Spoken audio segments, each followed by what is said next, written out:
بسم اللہ الرحمن الرحیم۔ شروع اللہ کے نام سے جو سب پر مہربان ہے، بہت مہربان ہے۔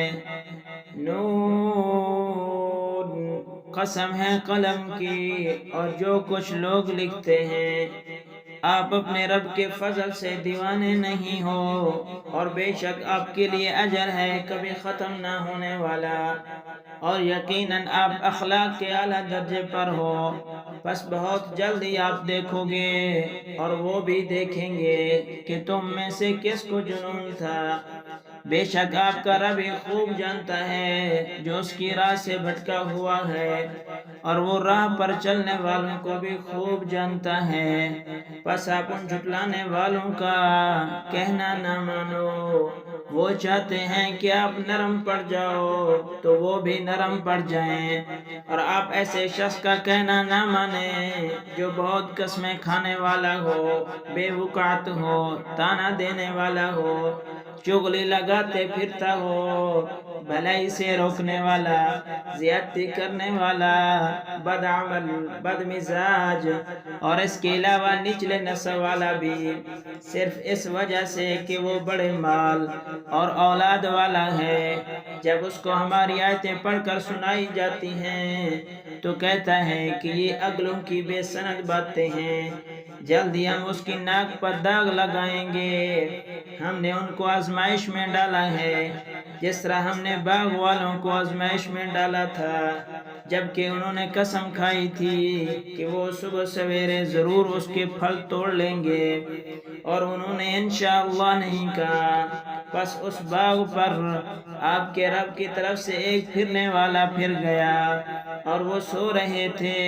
پھر صبح کو وہ ایسا رہ گیا جیسے کٹی ہوئی فصل۔ پس صبح کو انہوں نے ایک دوسرے کو پکارا کہ اپنے کھیت پر صبح سویرے چلو اگر تم کو پھل توڑنا ہے۔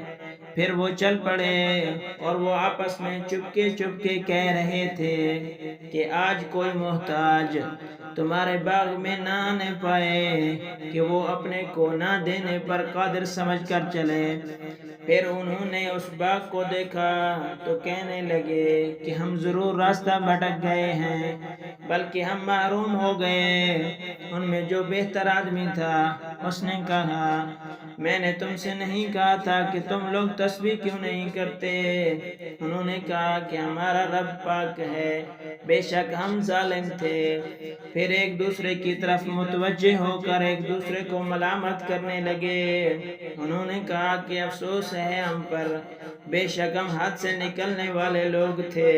شاید ہمارا رب ہم کو اس سے اچھا باغ اس کے بدلے میں دے دے، ہم اسی کی طرف رجوع ہوتے ہیں۔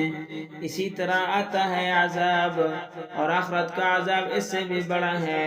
کاش یہ لوگ جانتے۔ بے شک ڈرنے والوں کے لیے ان کے رب کے پاس نعمت کے باغ ہیں۔ کیا ہم فرما برداروں کو نافرمانوں کے برابر کر دیں؟ تم کو کیا ہوا؟ تم کیسا فیصلہ کرتے ہو؟ کیا تمہارے پاس کوئی کتاب ہے جس میں تم پڑھتے ہو؟ بے شک اس میں تمہارے لیے وہ ہے جس کو تم پسند کرتے ہو۔